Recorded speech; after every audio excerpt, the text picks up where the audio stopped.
Salam sejahtera, terima kasih karena bersama dengan saya di Nazilin Unity Channel. Akhirnya telah didedahkan tarikh sebenar pilihan raya negeri Sabah yang dinanti-nantikan. Ada yang menjangkakan bulan Ogos, ada yang menjangkakan bulan September atau bulan Oktober. Tapi akhirnya Haji G mengumumkannya hari ini. PRN Sabah, Dewan Undangan Negeri akan dibubar sebelum temat penggal November ini, kata Haji Jinor. Inilah tarikh muktamad yang beliau nyatakan. Dewan Undangan Negeri Sabah, DUN Sabah akan dibubarkan sebelum ia terbubar secara otomatik bagi memberi laluan kepada pilihan raya negeri PRN 17 yang dijangka berlangsung pada tahun ini.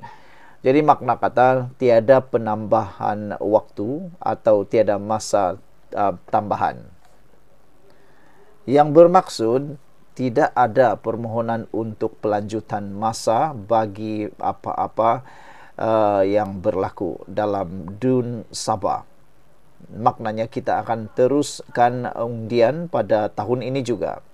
Ketua Menteri Datuk Seri Haji Jinor berkata, keputusan itu mesti dilakukan kerana tempoh penggal Dewan Undangan Negeri Sabah akan berakhir pada November ini.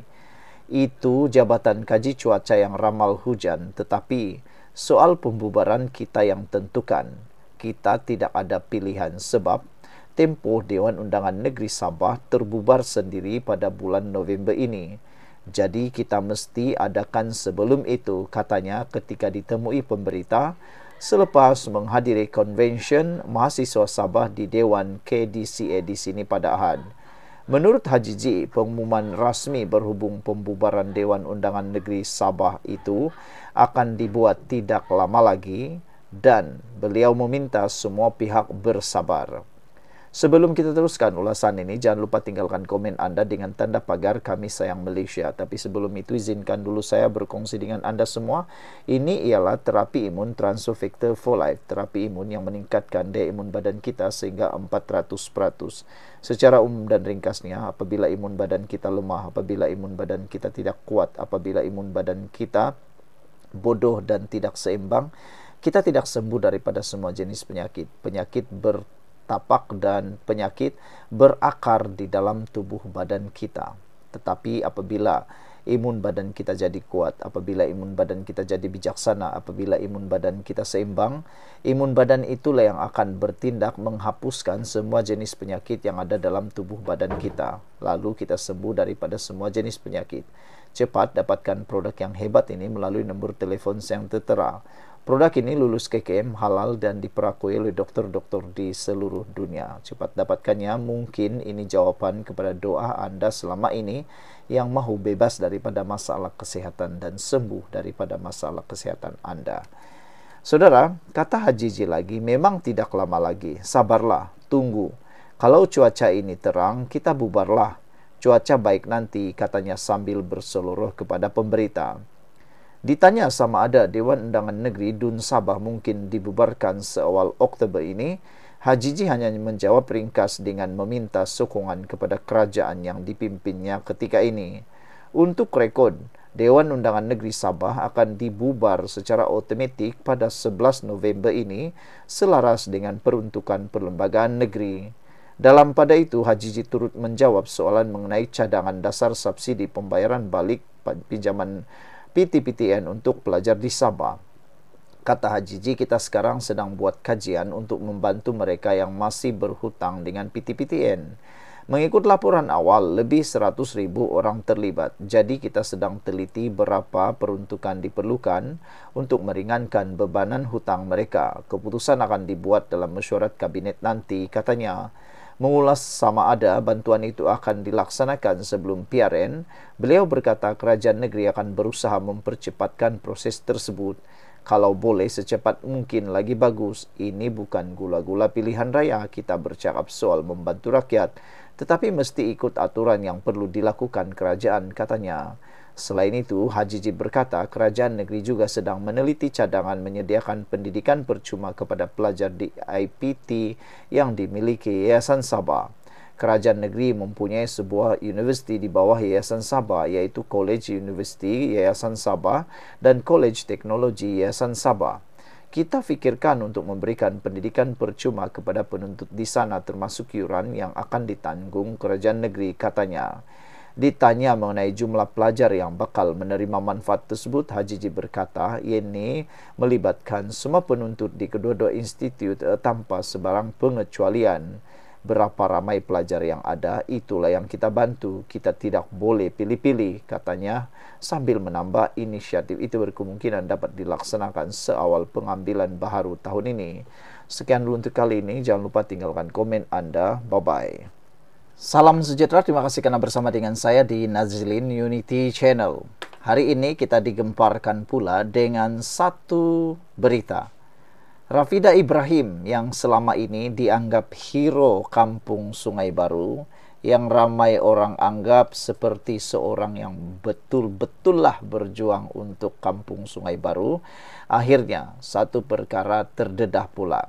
Ini berkait dengan satu saman fitnah yang pernah dihadapi oleh Rafidah Ibrahim, dan saman fitnah itu telah pun ada keputusannya. Hari ini akhirnya Rafidah Ibrahim hanya ada 7 hari untuk membayar balik ganti rugi sebanyak Rp281.200.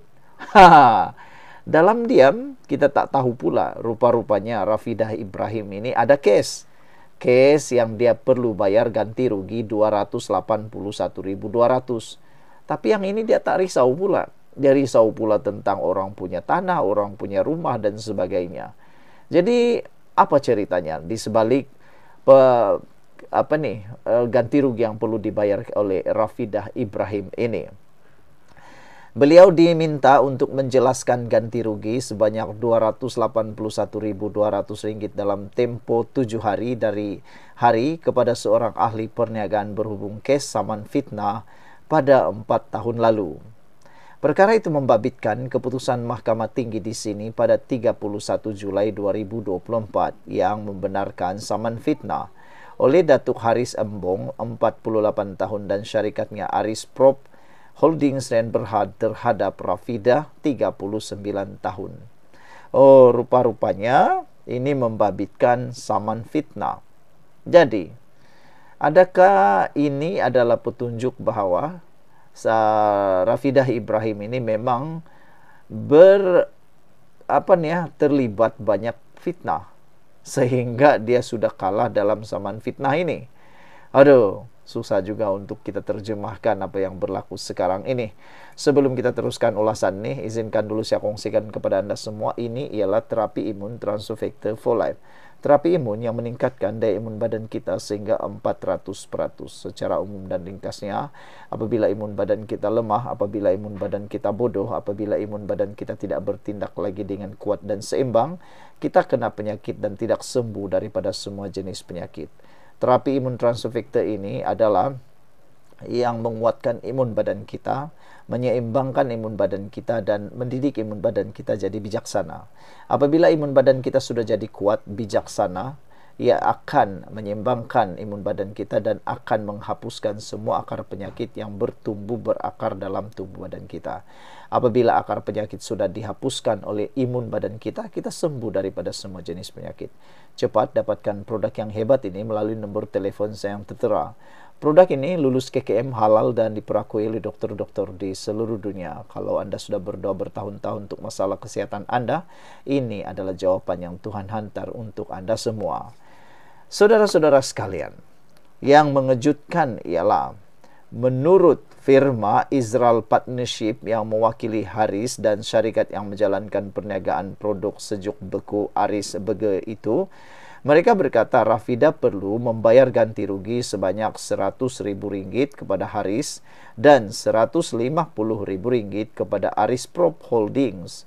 Katanya mahkamah juga mengarahkan penyanyi berkenan selaku defendant membayar kos keseluruhan sebanyak Rp30.000 dan yuran peruntukan sebanyak Rp1.200. Menurutnya, notis pertama telah diserahkan kepada Rafidah melalui firma guaman terdahulu pada 19 September 2024. Namun, sehingga kini gagal mendapat sebarang maklum balas. Memang beginikah sikap Rafidah nih? Tidak mahu terima saman fitnah. Kalau saya tak silap, Mahfuz juga, Khalid Samad juga telah pun menghantar surat saman berkait dengan kenyataan fitnah juga. Tapi apa yang berlaku tidak sampai kepada Rafidah. Coba mengelak. Jadi apa yang berlaku, inilah dia. Tiada maklum balas daripada pihak Rafidah.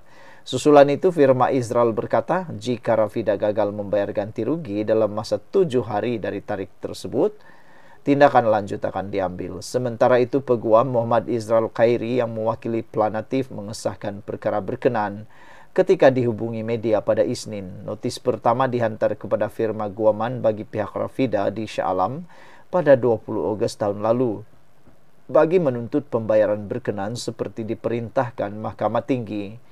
Notis kedua pula dihantar kepada firma guaman di Gombak yang baru dilantik Rafidah pada 19 September lalu. Notis berkenan menyatakan ia mengambil maklum bahawa surat bertarik 20 Ogos tahun lalu kepada firma guaman mewakili defendant tidak mendapat sebarang maklum balas. Sementara itu, Haris dalam satu kenyataan berkata, banyak masa telah diberi kepada Rafidah untuk menyelesaikan tuntutan. Tindakan sewajarnya akan diambil jika beliau gagal membuat pembayaran atas jumlah yang dinyatakan. Tuntutan yang dibuat ini bagi membersihkan imej saya dan syarikat atas tuduhan fitnah berkenan, katanya. Dalam saman yang difailkan pada Oktober 2021, Haris mendakwa Rafidah yang juga pempengaruh media sosial telah menerbitkan 2 hantaran di Facebook pada 21 September dan 18 Oktober 2021. Ia berhubung isu keengganan membayar hasil kerja selebriti itu. Pada 31 Julai tahun lalu, Mahkamah Tinggi di sini mengarahkan Rafidah membayar ganti rugi Rp250.000 kepada usahawan dan syarikat terbabit. Hakim Dr. John Lee Kyun Ho alias Muhammad Johan Lee berkata, Mahkamah mendapati hantaran kedua yang diterbitkan defendant di media sosial ialah bersifat fitnah kerana perkataan yang digunakan telah mendedahkan planatif kepada kebencian, cemuhan atau penghinaan. Sekian dulu untuk kali ini. Jangan lupa tinggalkan komen anda. Bye-bye.